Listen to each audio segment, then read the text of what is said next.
Imagine working hard on every aspect of your life, but ignoring the one thing that matters the most. Hitting the gym, reading books, building discipline. But despite all this effort, you feel like something fundamental is missing. It's like climbing a ladder only to realize that it's leaning against the wrong wall. I've noticed that the self-improvement culture on the internet has been growing rapidly. And there's been one key thing that separates those who actually better themselves from the ones who don't do anything about it. Today, we're going to explore what that missing piece might be. But first, let's think about what the self-improvement process looks like. Typically, we set goals, follow productivity hacks or systems, and then try to adopt new habits. All these efforts are commendable, but how often do they actually stick? And more importantly, how often do they actually lead to fulfillment? Like, notice how after the new year begins, everyone and their mom wants to get a gym membership. They're all fired up and ready to get into shape. It's time to lose weight or get shredded and work on that dream body. But there's just one big question. Why do 80% of people give up before the month of January is even over? Was it a lack of discipline, or could there be something even deeper at play? In my opinion, I think that almost all the actions that people take while they're on self-improvement are detached from what's really important to them. Self-improvement is so broad. There are so many things that are being preached on the internet in this self-improvement culture. You should be reading, meditating, taking cold showers, journaling, working out, waking up early. All these things are great, but do they even matter? Like, genuinely, do they even matter? I believe that every action that you take while you're on a self-improvement journey should be purpose-driven. Purpose is everything. That isn't to say that self-improvement habits are bad, because that couldn't be further from the truth. The point that I'm trying to get at is the thing that you should be chasing relentlessly is fulfillment. Because if self-improvement is purposeless, is it really self-improvement? And how likely are you to stop participating in this healthy lifestyle if you aren't feeling fulfilled? Let's look at a scenario really quickly. We are going to compare two different people. Person one is someone who is locked in on self-improvement. They have a perfect morning routine, they go to the gym 6 days a week, and they read a lot of books.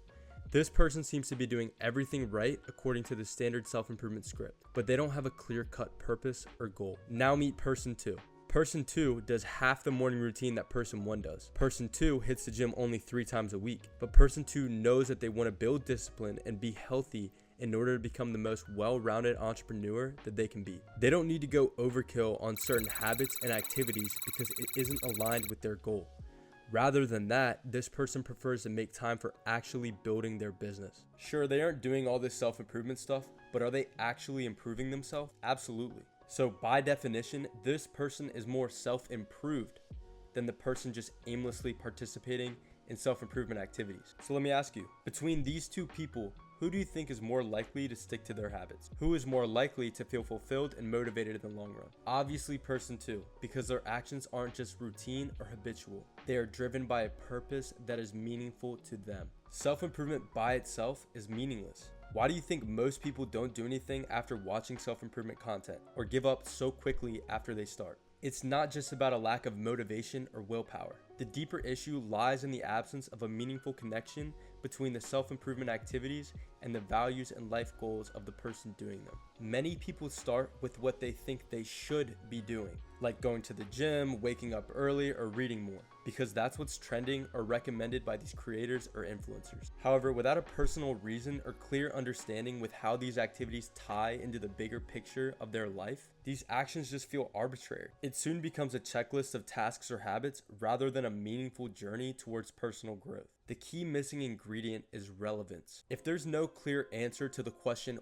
why is all this important to me? Then sustaining all these self-improvement actions can soon become challenging. Currently, I follow one of my favorite YouTubers' morning routines. I think it's great and I love almost everything about it. But instead of doing the 50 push-ups that he preaches, I decide to stretch because that is better aligned with my goal of becoming the best soccer coach that I can be for my players. I found that doing the push-ups is something that I didn't want to do and struggled being consistent with it. The lack of personal relevance led to disengagement, which is why it is easy to see how the initial enthusiasm of most self-improvement activities can soon deteriorate. What this looks like for beginners in self-improvement is that the gym visits soon start to slow down, the alarm clock gets set later and later, and you stop picking up that book. This is why it is essential to start with why. Understanding why you're engaging in each activity and connecting it to what's really important to you transforms simple actions into powerful steps toward your personal vision. When self-improvement is connected to your deeper purpose, it becomes sustainable. So if you're finding yourself stuck, or you've started and stopped various different self-improvement plans or habits, please just take a moment to reflect. Reevaluate not just what you are doing, but why you are doing it. Find that correlation to your life's goals, and you'll notice that it won't just be about improving, it'll be about transforming. I hope this video helps anyone who is mindlessly deciding to partake in self-improvement. Please don't take this the wrong way and think that I'm trying to talk you out of starting many of these self-improvement habits. I just want you to do everything to work towards your purpose and reach your goals. If you like business and self-improvement content, like and sub to keep up with the future videos. Thanks for watching.